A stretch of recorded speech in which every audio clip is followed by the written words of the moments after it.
Lieutenant Richard Bong's P-38.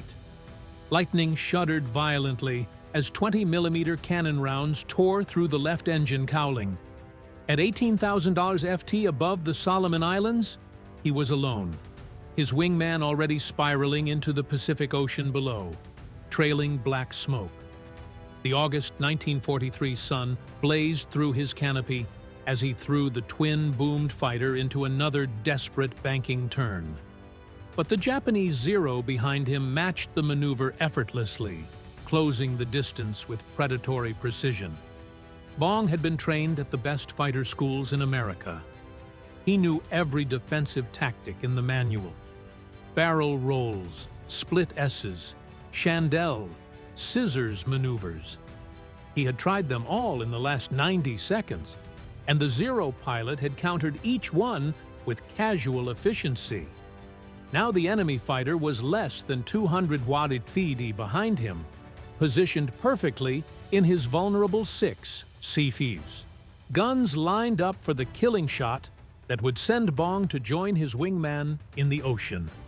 His instrument panel was a chaos of warning lights, oil pressure dropping on the damaged engine, airspeed bleeding off as he fought to keep the nose up, altitude winding down as gravity and battle damage conspired against him.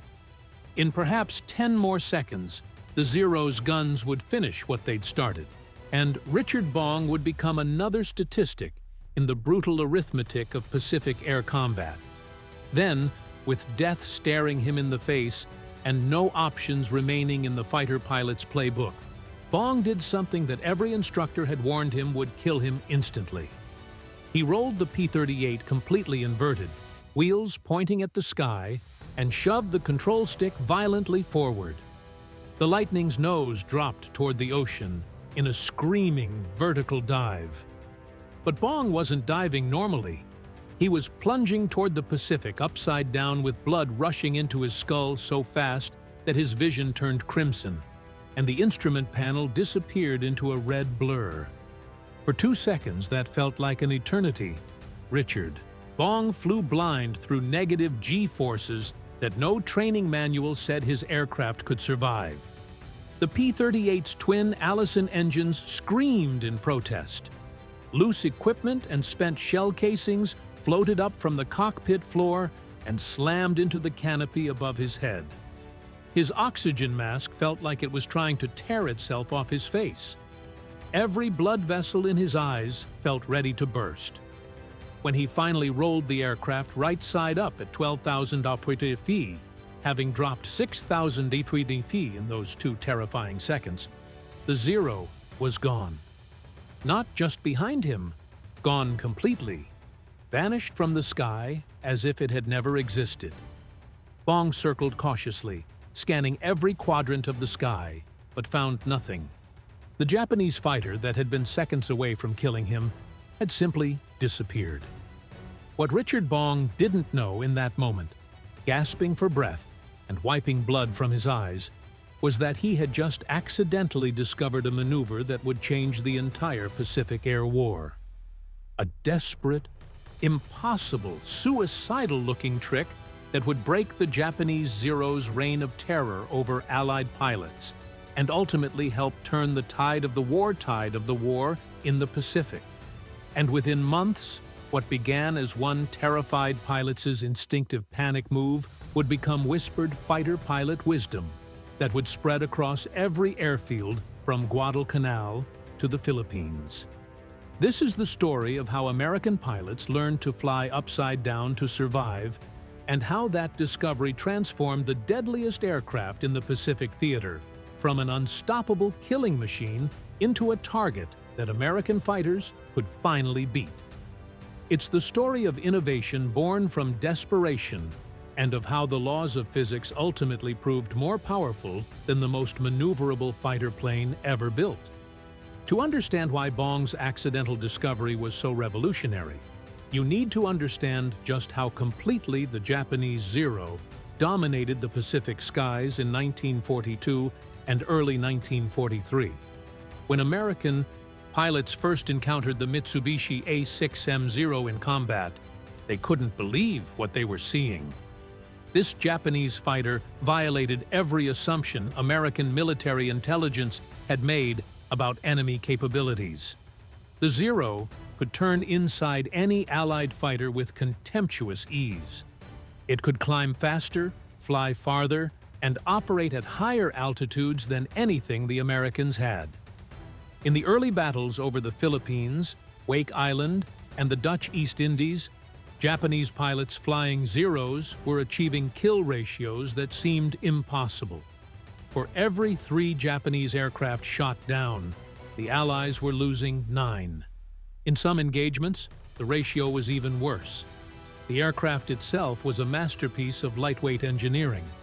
A designer, Jiro Horikoshi, had created a fighter that weighed just $3,700 clubbing empty, compared to over $5,000 for American fighters, like the P-40 Warhawk.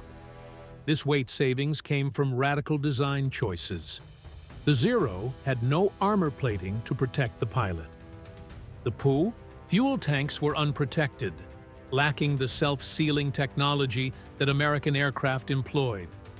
The airframe itself was built to minimum stress tolerances, sacrificing durability for maneuverability. But in dogfighting performance, these sacrifices created a fighter that seemed supernatural. The Zero could complete a 360-degree turn in just under 16 seconds at combat speeds. An American P-40 required 23 seconds for the same maneuver. When 2 fighters merge in combat, 7 seconds might as well be an eternity. It meant that every time an American pilot tried to turn with a Zero, the Japanese fighter would complete its circle and end up on the American's tail with guns lined up for an easy kill. Before we continue, I'd love to know where you're watching from and what you know about the Pacific Air War. Drop a comment below and let me know if you'd heard this story before. And if you're enjoying these deep dives into World War II history, hit that subscribe button so you don't miss the next one. These stories take serious research to get the details right, and knowing you're out there makes it all worthwhile. American pilots were dying by the dozens because they were trying to fight the Zero on its own terms. Fighter tactics in 1942 were still heavily influenced by World War I dog-fighting doctrine. Pilots were taught to turn, to get inside the enemy's circle, to maneuver until they could bring their guns to bear. This worked beautifully against German fighters in Europe, which were heavier and less maneuverable than their Allied counterparts. But in the Pacific, this doctrine was a death sentence. Lieutenant Commander John Thatch, one of the Navy's most innovative tacticians, watched his pilots die in training exercises against captured Zeros and became obsessed with finding a solution. He spent weeks analyzing the Zero's capabilities and realized something crucial. Yes, the Zero could turn better than anything America had. Yes, it could climb faster, but the Zero's lightweight construction created vulnerabilities that could be exploited if American pilots stopped trying to turn with it. American fighters had advantages the Zero couldn't match. The P-38 Lightning, P-47 Thunderbolt, and F-4U Corsair all had more powerful engines that gave them superior speed in level flight, and especially in dives. They had rugged construction that could survive battle damage that would tear a Zero apart. Their fuel systems were designed to tolerate violent maneuvering without starving the engines of fuel. And crucially, their pilots were protected by armor plating and reinforced cockpits. Thatch developed what became known as the Weave, a defensive maneuver where 2 American fighters would fly in coordination, protecting each other from Japanese attacks. It worked, and it saved lives, but it required perfect coordination between wingmen, and it was fundamentally defensive. It could help American pilots survive, but it didn't give them a way to actually beat the Zero in combat. For that, they needed something else, something that would come from desperation rather than tactical planning. The combat encounter that changed everything happened on April 7, 1943, over the Russell Islands in the Solomon's Chain. Major Thomas Lynch of the 39th Fighter Squadron, flying a P-38 Lightning, found himself in exactly the situation that had killed so many of his fellow pilots. 8 Japanese Zeros had bounced his flight from above, and in the chaos of the initial merge, Lynch became separated from his wingmen. Now he was alone at 20,000 feet, with multiple enemy fighters trying to maneuver onto his tail. Lynch was an experienced pilot, a pre-war veteran who had flown almost daily since Pearl Harbor. He knew the odds he was facing. He also knew that trying to turn with the Zeros would be suicide. His P-38 was faster than the enemy fighters, but they had altitude advantage, and if he tried to simply run away in level flight, they would catch him before he could build up enough speed. He needed to break contact immediately, but every standard escape maneuver he knew required him to turn, which would let the Zeros close the distance even further. In that moment, Lynch made a decision that seemed insane. He rolled his P-38 completely inverted and pushed the stick forward, initiating a vertical dive while upside down. The world inverted around him. The ocean that had been below was now above. The sky that had been above was now below. And the P-38, built like a tank compared to the fragile Zero, plunged toward the ocean at increasing speed, while Lynch's vision turned red from negative G forces. What happened next stunned Lynch as much as it would later stun the Japanese pilots. The Zeros couldn't follow. When they tried to roll inverted and push into the dive to maintain pursuit, their lightweight airframes began to shudder and warp under the negative G forces. Worse, their fuel systems designed for positive G forces during climbing and turning couldn't handle the inverted pressure. Fuel stopped flowing to the engines. Carburetors starved. Some of the Zero engines simply quit entirely, leaving their pilots to glide helplessly while Lynch's P-38 screamed away at ever-increasing speed. Lynch didn't just escape. At 12,000 ft, he rolled right side up, pulled back on the stick, and used his massive speed advantage to zoom back up to altitude. The Zeros, scattered and confused by his impossible maneuver, were now below him and slower. The hunter had become the hunted. Lynch dove on 2 of them from above, using his superior speed and the element of surprise. His 650 caliber machine guns converged on a Zero that never saw him coming. The Japanese fighter disintegrated under the hail of bullets. When Lynch returned to base and climbed out of his cockpit, his face was covered in small red dots. Burst blood vessels from the negative G forces had created hundreds of tiny hemorrhages across his skin. His eyes were bloodshot, the whites almost completely red.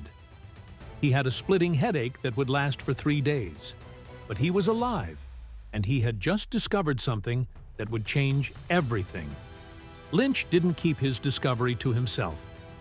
That evening, over drinks in the pilot's tent, he described exactly what he had done and what had happened. The younger pilots listened with a mixture of disbelief and fascination. Flying inverted was dangerous. Pushing into a dive while inverted was suicidal, or so they had been taught. But Lynch was standing there alive with 2 confirmed kills to show for it. And he insisted that the Zeros physically couldn't follow him through the maneuver. The physics of what Lynch had discovered were actually straightforward once you understood them. In normal flight, gravity pulls down on a pilot with 1 G of force. During a normal dive, pulling the stick back to curve downward creates positive G forces, pressing the pilot down into his seat. Fighter pilots trained constantly to handle high, positive Gs, learning to tense their muscles and control their breathing to maintain consciousness under forces that could reach 7 or 8 Gs in violent maneuvers. But an inverted dive created negative G forces, pushing the pilot up out of his seat and forcing blood into his head instead of his legs. Human beings are poorly adapted to negative Gs. Even 2 or 3 negative Gs can cause unconsciousness in untrained pilots. The blood vessels in the eyes and face burst easily under the reversed pressure. Vision degrades rapidly as blood floods the retinas. It's an unpleasant, painful, disorienting experience. But the critical discovery was that while human pilots could train themselves to tolerate brief periods of negative G-force, aircraft fuel systems couldn't adapt. The Zero's carburetor was designed to work with fuel flowing down from tanks mounted above the engine. When the aircraft went inverted and then pushed into a dive, gravity suddenly pulled the fuel away from the carburetor intake. The engine would sputter, cough, and often quit entirely. The Zero pilot would find himself flying a glider, while his American opponent accelerated away. American aircraft had a crucial technological advantage the Zero lacked. Many U.S. fighters, particularly the P-38, and later models of the P-47 and Corsair, used fuel injection systems rather than carburetors. Fuel injection could maintain consistent fuel delivery regardless of the aircraft's orientation. A P-38 could fly inverted for extended periods without the engines missing a beat. This seemingly minor technical difference suddenly became a life-or-death advantage in combat. The tactics spread through the American fighter squadrons, not through official channels, but through the informal network that fighter pilots have always relied on. When you were about to fly into combat, where the slightest edge might keep you alive, you listened to veterans who had survived. And the veterans were increasingly all telling the same story. If a Zero gets on your tail, don't turn. Roll, inverted, and dive. The Zero can't follow. Then use your speed to zoom back up and attack from advantage. Pilots started calling it different names. The split S when done from altitude, the inverted escape when used defensively, the negative G dive in formal debriefings, but informally among themselves, pilots called it going upside down on them, and it became the first thing experienced pilots told rookies arriving fresh from stateside training. The official training manual still warned against inverted flight as dangerous and disorienting. But in the Pacific, it was becoming standard procedure. Captain Robert D. Haven of the 7th Fighter Squadron scored his first kill using the inverted dive in July 1943. A Zero had gotten behind him during a bomber escort mission near New Georgia. De Haven rolled inverted, pushed into the dive, and watched in his mirror as the Zero's engine quit trying to follow him. He recovered at 8,000 FT, climbed back up, and caught the Zero still trying to restart its engine. It was the easiest kill of his career, and he would use the same tactic to score 13 more victories before the war ended. The physiological effects of the maneuver were brutal but survivable. Flight surgeons on Guadalcanal began keeping records of pilots who regularly performed inverted dives, and the data was both fascinating and disturbing. Nearly every pilot who used the tactic reported burst blood vessels in the eyes and face. Headaches lasting hours or even days were universal. Some pilots experienced temporary vision problems. A few lost consciousness briefly during the most violent negative G encounters. But none of that mattered, because the alternative was death. Pilots would joke darkly that they'd rather have a headache and red eyes than aostumous metal. The flight surgeons documented the effects, but made no attempt to discourage the tactic. They understood what the pilots understood. In air, combat against the Zero, you needed every advantage you could find, and a few burst blood vessels were a cheap price to pay for survival. What made the inverted dive particularly devastating was that it completely reversed the tactical situation. Before this discovery, when a Zero got on an American fighter's tail, the American pilot was in serious trouble. His options were limited, his life expectancy measured in seconds. But once pilots mastered the inverted dive, suddenly it was the Zero pilot who was in trouble. The American would roll inverted and dive. The Zero couldn't follow, and within seconds the American was below, with massive speed advantage. Then he would pull up in a zoom climb, using his momentum to rocket back above the Zero.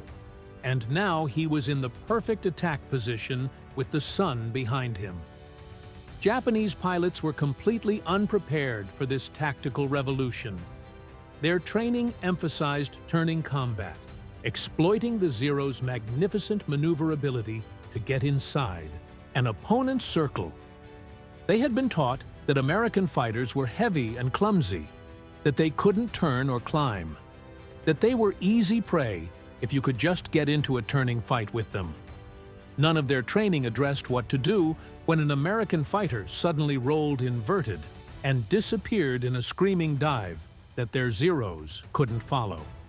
Japanese pilot Lieutenant Saburo Sakai, one of Japan's highest-scoring aces, wrote about his confusion and frustration when he first encountered American pilots using the inverted dive. He described carefully maneuvering into position behind a P-38, lining up for what should have been an easy kill, only to watch in disbelief as the American rolled completely upside down and dove away. When Sakai tried to follow, his Zero's engine sputtered and quit, forcing him to break off the attack while his opponent escaped. What frustrated Sakai even more was that the Americans would then immediately climb back up and attack from above, using their superior speed and the altitude advantage they had gained in the dive. The tactical situation had been completely reversed in just a few seconds. The hunter had become the hunted, and there was nothing Sakai or his fellow Zero pilots could do about it except avoid getting into tail chase situations in the first place. By late 1943, the inverted dive had evolved from desperate survival tactic to deliberate combat strategy. American squadron commanders were teaching it openly now, despite the fact that official doctrine still frowned on inverted flight. Colonel Neil Kirby, commanding the 475th Fighter Group, told his pilots bluntly in their mission briefings, "If you try to turn with a Zero, you die. If you try to climb with a Zero, you die. Roll inverted, dive, use your speed, and attack from above. That's how you survive. That's how you win." The P-38 Lightning proved particularly effective at exploiting the inverted dive because of its unique twin-boom design. The aircraft's distinctive shape made it instantly recognizable, and Japanese pilots learned to be wary when they saw the twin-boomed silhouette. P-38 pilots developed a reputation for aggressiveness and unpredictability. They would deliberately bait Zeros into tail chases, then use the inverted dive to escape and reverse the situation. It became a cat-and-mouse game, but now the Americans were increasingly the cats. Captain Thomas Maguire, who would eventually become the second highest-scoring American ace of the war, with 38 victories, used the inverted dive to devastating effect over the Philippines in 1944. In one engagement over Leyte Gulf, he deliberately slowed his P-38 to entice a Zero into attacking position. When the Japanese pilot took the bait and closed to firing range, Maguire rolled, inverted, and dove. The Zero pilot attempted to follow, and his aircraft literally came apart in mid-air under the negative G stress. The wings folded upward, the lightweight airframe collapsed, and the Zero tumbled into the ocean in pieces. Maguire hadn't even needed to fire his guns. The tactic worked with other American fighters too, though the technique required modifications for different aircraft.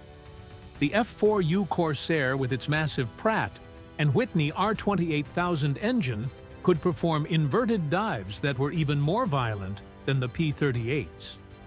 Corsair pilots learned to roll inverted and simply let the aircraft's weight and power carry them down in screaming vertical dives that no Zero could hope to follow. Marine Corps pilots flying Corsairs from Henderson Field on Guadalcanal used the inverted dive to rack up impressive kill ratios against Japanese fighters, that had previously seemed unbeatable. The P-47 Thunderbolt, nicknamed the Jug because of its barrel-shaped fuselage, was the heaviest of the American single-engine fighters. That weight was a disadvantage in turning combat, but it became a massive advantage in diving. P-47 pilots could roll inverted and dive so fast that they approached the speed of sound, reaching velocities where the aircraft's controls became sluggish and dangerous. But Japanese fighters couldn't come close to matching these speeds, and P-47 pilots exploited their weight advantage ruthlessly. By 1944, the tactical situation in the Pacific had completely reversed. Kill ratios that had once favored the Japanese were now running heavily in favor of the Americans. For every American fighter shot down, the U.S. was destroying 3, 4, sometimes 5 Japanese aircraft. The Zero, which had once ruled the Pacific skies with impunity, was now increasingly a liability rather than an asset. Its lightweight and lack of protection, which had made it so maneuverable, also made it fragile and vulnerable to American tactics that exploited its weaknesses. Japan desperately tried to counter the American tactical evolution. Engineers developed new fighters like the J-2M Raiden and the Kai-84 Hayate, with more powerful engines and better high-speed handling. But these aircraft arrived too late and in too few numbers to make a difference. And even these improved fighters couldn't match the diving performance of American aircraft or maintain engine power during negative G maneuvers. The fundamental physics that made the inverted dive effective couldn't be engineered away quickly enough to matter. More critically, Japan was losing its experienced pilots at a catastrophic rate. The men who had dominated the early years of the Pacific War were dead, shot down in the Solomons over New Guinea above the Philippines. The replacement pilots being thrown into combat had minimal training, sometimes fewer than 100 flight hours, before they faced American veterans who had survived dozens or even hundreds of combat missions. These inexperienced Japanese pilots stood no chance against Americans who knew how to exploit every advantage their aircraft offered. Richard Bong, the pilot whose desperate accident in August 1943 had started it all, went on to become America's highest scoring ace with 40 confirmed victories. He refined the inverted dive into an art form, often deliberately baiting Japanese fighters into attacking positions just so he could demonstrate the maneuver. Other pilots would watch his gun camera footage in amazement as he calmly rolled inverted, dove away from pursuing Zeros, then climbed back up and destroyed his confused opponents from above. The tactic's effectiveness wasn't limited to fighter versus fighter combat.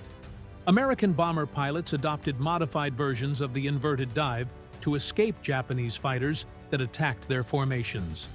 While a fully loaded bomber couldn't perform the violent negative G maneuvers that fighters could, bomber pilots learned that rolling partially inverted and diving could still break lock from pursuing Zeros long enough for defensive gunners to get clear shots. Dozens of bomber crews credited this tactic with saving their lives when Japanese fighters tried to press home attacks. The psychological impact of the inverted dive on Japanese pilots was perhaps as important as its tactical effectiveness. Fighter combat is as much about confidence and morale as it is about technology and tactics. In early 1943, Japanese pilots had been supremely confident, secure in the knowledge that their Zeros could outturn and outclimb anything the Americans had. By late 1943, that confidence was shattered. Japanese pilots knew that if they committed to attacking an American fighter, there was a good chance their opponent would simply roll inverted and escape, then return from above with all the advantages. The psychological edge had shifted entirely to the Americans. The inverted dive's influence extended far beyond World War II. After the war, fighter tactics instructors analyzed what had worked in the Pacific and incorporated those lessons into training doctrine. The split S maneuver, essentially a formalized version of the inverted dive, became a standard part of fighter pilot training. Pilots flying jets in Korea used variations of the tactic against MiG-15. In Vietnam, American pilots facing agile Soviet-built fighters rediscovered that diving away from turning combat and using speed and altitude to dictate engagement terms was still the key to survival and victory. The Navy's Fighter Weapons School, better known as Top Gun, was established in 1969 specifically to teach American pilots how to fight outnumbered against agile opponents. The curriculum emphasized many of the same principles that pilots had discovered fighting Zeros in the Pacific. Use your aircraft's strengths. Avoid fighting on your opponent's terms. Exploit speed and energy rather than trying to outturn more maneuverable fighters. The lessons learned over the Solomon Islands in 1943 were still being taught to F-14 and F-18 pilots decades later. Thomas Lynch, the pilot who had turned Bong's accident into a deliberate tactic, didn't survive the war.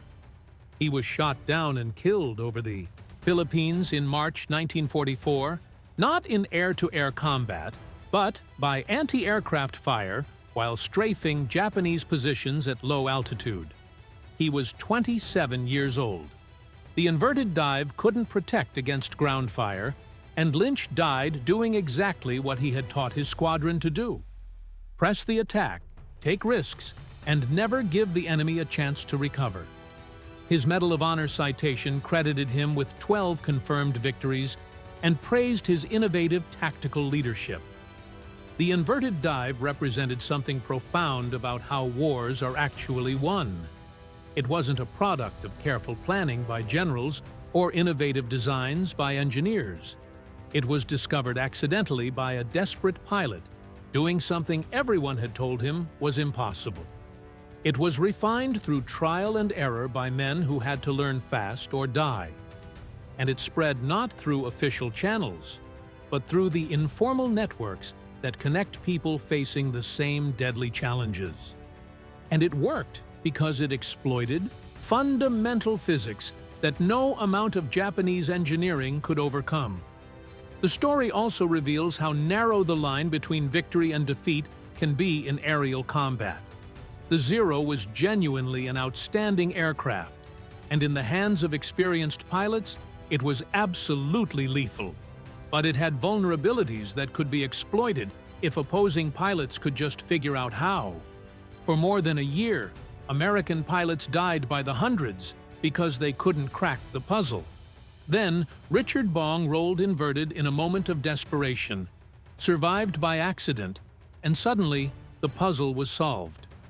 The Zero hadn't changed. American aircraft hadn't changed, but the tactics had changed, and that made all the difference.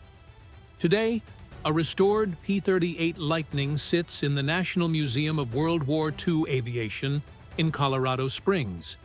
The aircraft, painted in the colors of Richard Bong's plane, still bears the name Marge after Bong's fiancée.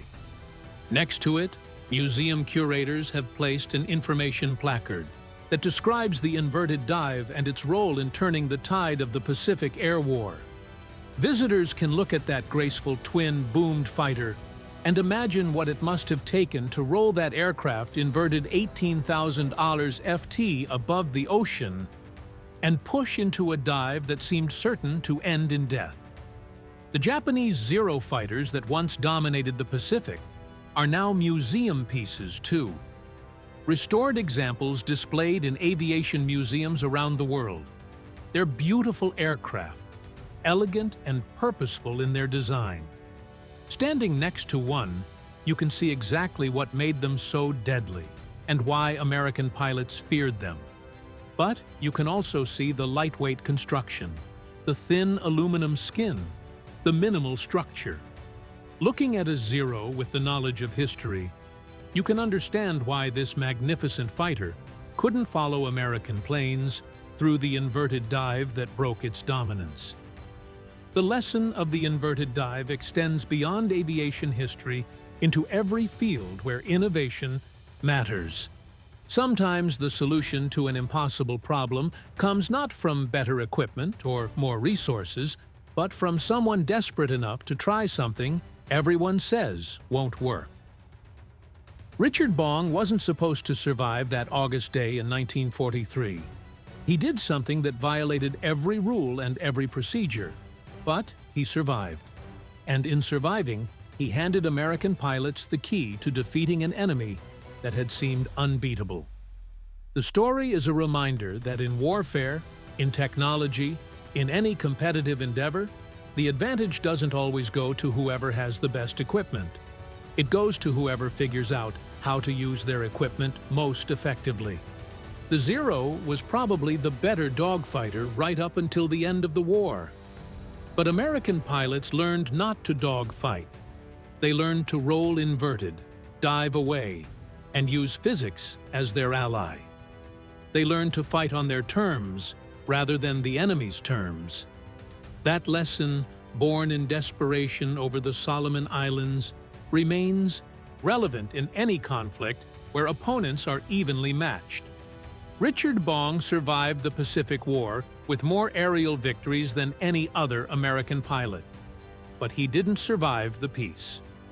On August 6, 1945, the same day the atomic bomb was dropped on Hiroshima, Bong was killed testing a new P-80 jet fighter in California.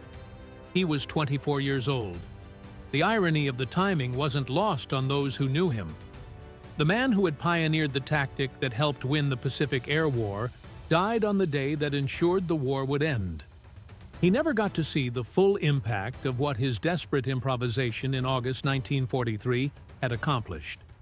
But his legacy lived on in the hundreds of pilots who survived the war because they had learned to fly upside down when they needed to.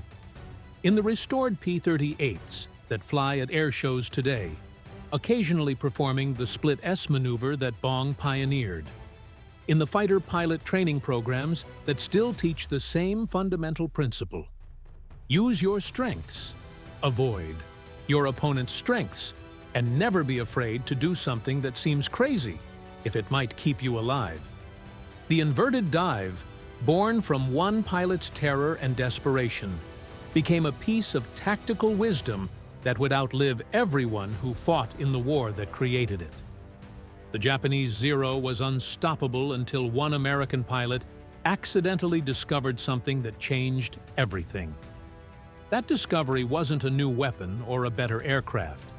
It was simply the willingness to fly upside down when every instinct and every training manual said it would kill you. Sometimes that's all it takes to turn the tide of history.